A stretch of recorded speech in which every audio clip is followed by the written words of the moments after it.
What's up, everyone? Big Bad Burner here. So if you've watched enough of my videos, you know I've been meaning to make a spy guide since I started this channel. And I never seem to get around to doing it. So the reason for that, as I've mentioned before, is just that I'm very averse to actually organizing these things, and when trying to make a comprehensive spy guide, when there's so many things to talk about, the thought of just organizing all this information into headings and all that kind of stuff, it always puts me off, and I always procrastinate doing it, so it just never gets done. And after thinking about this for a while, and why I keep procrastinating this, I started thinking to myself, well, is a comprehensive, organized guide really the best way to do this in the first place? Or is there a better way to teach spy? And so the more I thought about this, the more I started thinking, you know what? I don't think that type of a guide is the way I want to do this. Instead, I think I would like to make a whole lot more videos, splitting them up into smaller chunks, and dedicating each video to some principle of spying that I think is really important. And this method has a couple of advantages. Number one, I can do them whenever I feel motivated, and if there's something in particular that I want to talk about, I can do that, and it won't be an issue. Secondly, I think splitting things up into little bite-sized chunks will actually make it easier for you to kind of integrate whatever I'm saying into your own playstyle if you find it helpful. When you watch a giant guide that talks about a million things, it's kind of hard to figure out what you're supposed to do with all that information.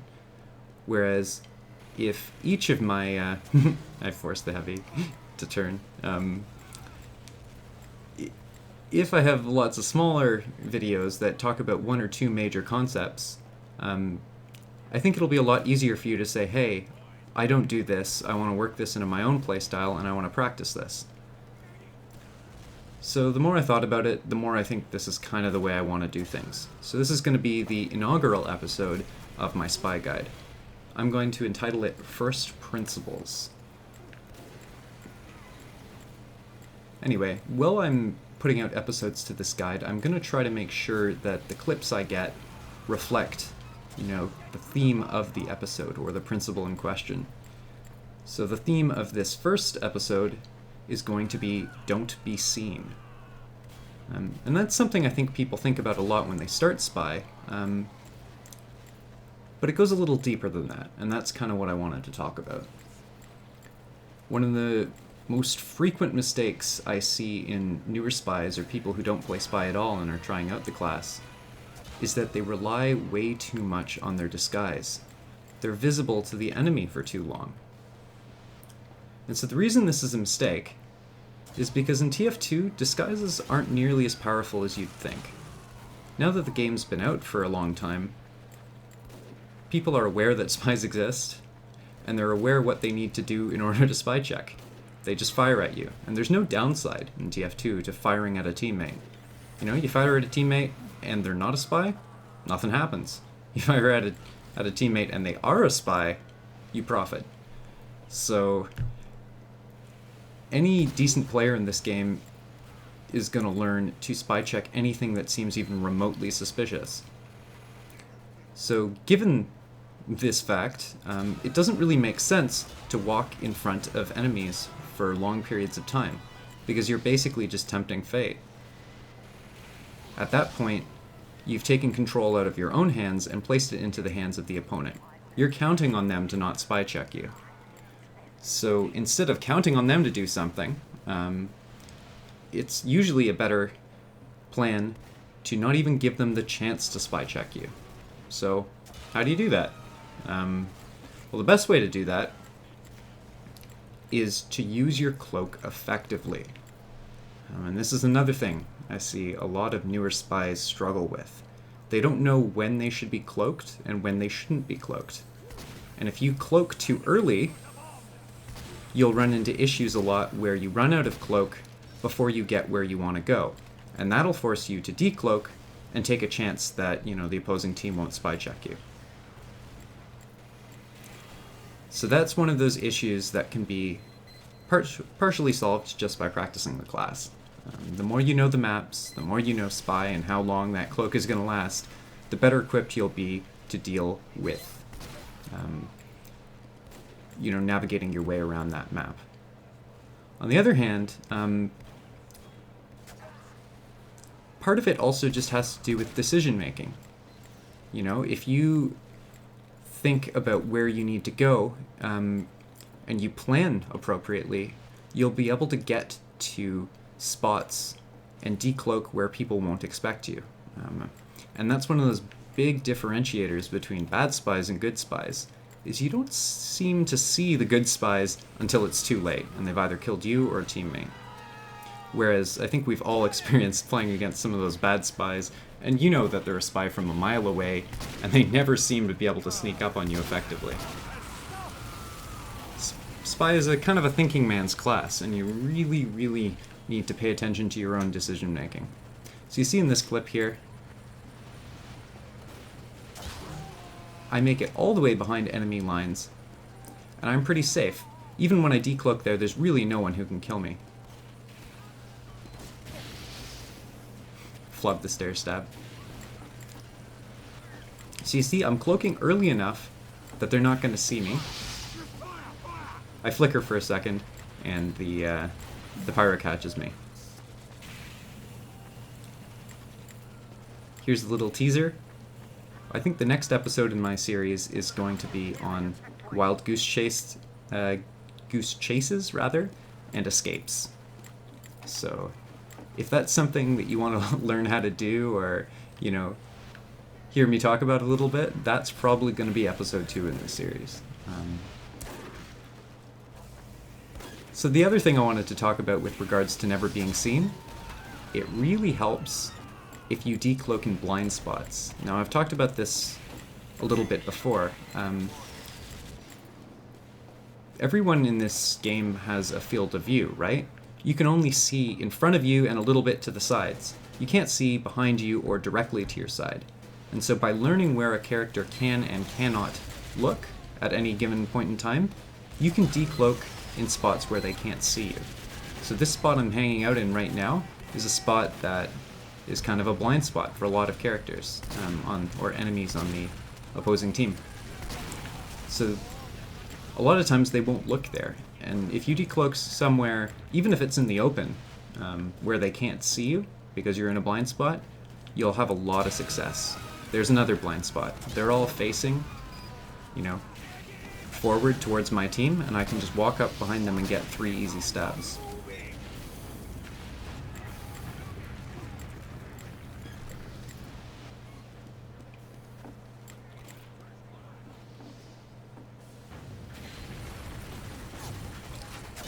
One of the things you get a lot more comfortable with as you play more Spy is figuring out how to maneuver yourself into blind spots just naturally without even thinking about it.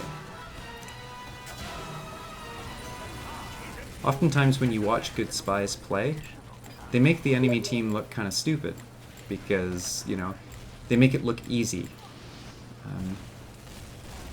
Now this guy just is oblivious. He just didn't even realize that was a spy. But part of what makes opponents look bad is learning where you can go safely. So here I'm just walking around behind the Engie there, basically tracing his movement so that I never appear on his screen. And here's another case. I'm standing here kind of in a blind spot and waiting for the soldier to walk by me. Instead of walking by him and, relying on him not to turn, I'm waiting and assuming he's going to look at the cart path instead of where I am. So one way that's really, really good if you want to practice sitting in blind spots or learning how not to be seen, use your eternal reward. And the reason why I suggest that is when you start your life with this knife, you don't have a disguise. So you can't rely on not being, on enemies not checking you. Because as soon as they see you, they're going to know you're a spy. However, once you get your stab, you can get a little bit more ballsy. But the reason I suggest using your eternal reward is that it really forces you, at least at the start of your life, to pick up good habits. You need to make a safe decloak where people aren't going to watch you. And if you don't, you'll run into issues. So in this clip, they realize I'm a spy. But if they realize too late, you can often get one more stab and disappear. And the other thing I kind of want you to watch as I'm playing through these lives is how I make these kind of circuits around the map, and they'll always see me just a second too late. As soon as I make my stab, I'll cloak, get out of there, and that's basically a really frustrating thing to play against. If you get greedy as spy, you'll often die. So here I'm getting a little greedy, and I end up not getting killed just because the pyro misses his shot. But a better way to play spy is normally get the stab, cloak, and get out of there. And for opponents, it's often really frustrating to play against a spy that does this, because you're always one step behind them. So here there's a sentry. So this is one of those habits that you need to think about. Wait a second. You know, I can't go and get the sentry yet because I don't have a disguise. And that's just something you have to work on. It's moment by moment decision making. So here is another clip I'm using your eternal reward. This time it's on Barn Blitz. So picking out a target that's, easy pickings is often a great idea with your eternal reward. So in this case I chose that sniper because he's standing still, he's out of range of that sentry gun, so I don't have to get close to it and have it fire at me. So now that I've got my disguise, I'm going to try to move behind the enemy lines. And once again, theme of the episode, don't be seen.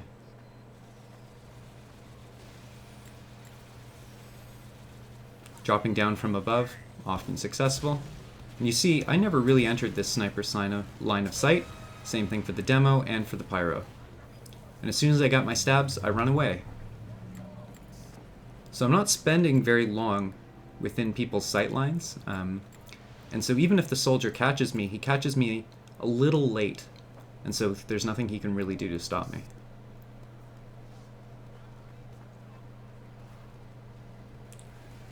Like I said, if you don't want to be seen, you really want to master your cloak timing.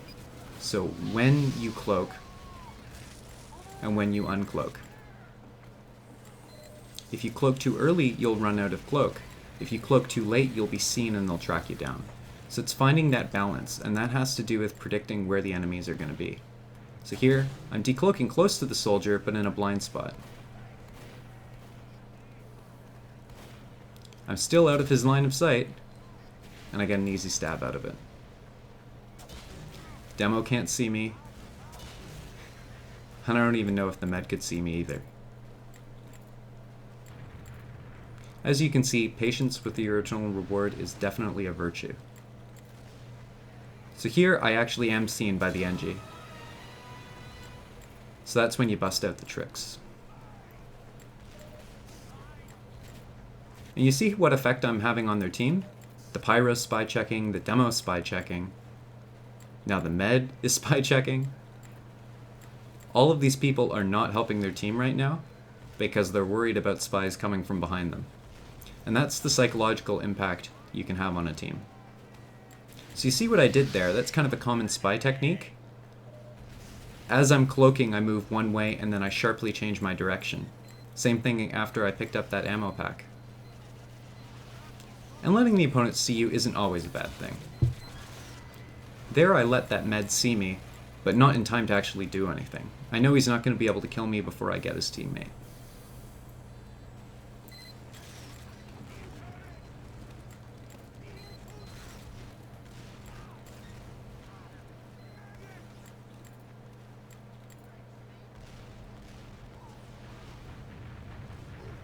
I'm still in that soldier's blind spot. You see how I move and strafe behind the soldier there? That actually limits the amount of time he could potentially see me and lowers the chance that he's going to recognize I'm a spy and fire at me. If I had stood still there, he would have turned, seen me, and probably killed me. And notice how when I die in this clip, it's actually because I was uncloaked when I didn't need to be. Moving on to the next clip here. I'm a little sloppy at the beginning here, and I don't wait till the med passes me in order to go for the stab. Because he can see me, he comes and attacks me. Thankfully, a little bit of strafing gets me out of trouble. Decloaking to people's sides can often be effective. And notice how when I stab that heavy, I move around the corner, then cloak. At that point, the opposing team has no clue where I'm going, so I increase the odds that I'm actually going to be able to survive. I do the same thing here. I stab the demo, move around the corner, and the med's none the wiser. He has no clue where I went. And so now you're seeing I'm having an effect on that med. He's looking for me, he has no clue where I am, and it ends up working out for me. So now I'm just kind of hiding in plain sight here. And I get the pyro as he's running away. Like I said, patience with your eternal reward is key. I'm waiting for a big target, like a soldier. And movement. Movement, movement, movement. One of those really important spy skills, and it's probably going to be the topic of one of my later episodes here. Moving unpredictably is one of the single most important things you can learn as a spy. And being predictable is what gets you caught, like I just got caught there. Thankfully, like I said, a little bit of interesting strafing can save the day. And now I've got 3 people looking for me. Still looking, still spy checking. This is how many people you can take out of the game if you get good at spy.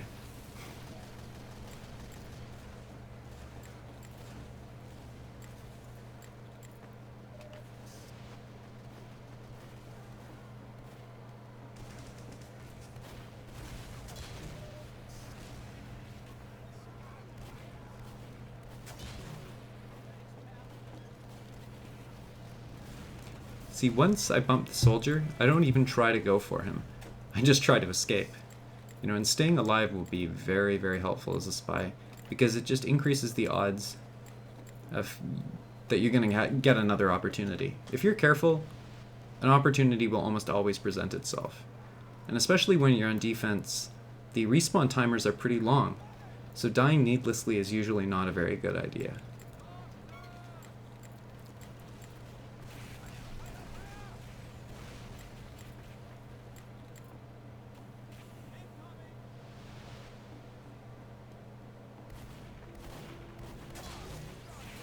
End up getting the pyro, but Girardi is the killer. Anyway, I just thought I'd throw in one more clip for you guys. I thought this one was kind of funny.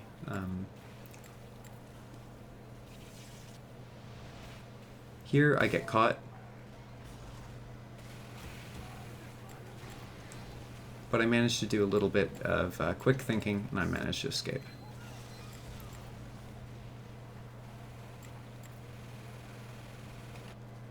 So picking up this ammo allows me to be unseen for longer. I can decloak in kind of some blind spots behind these guys and get a stab. See, this stab on the heavy is actually kind of a free stab with your eternal reward, because I don't have to worry about the sentry getting me. And of course, on this Barn Blitz first point, those sentries are the most important things to get down. And hey, don't mind if I do. Anyway, I hope you guys enjoyed this inaugural episode of the Spy Guide, and if you've got any suggestions or anything, just let me know. I'll humor them, and then if they're useful, I'll listen to them. If they're not useful, you're getting ignored. I'm an awful spy.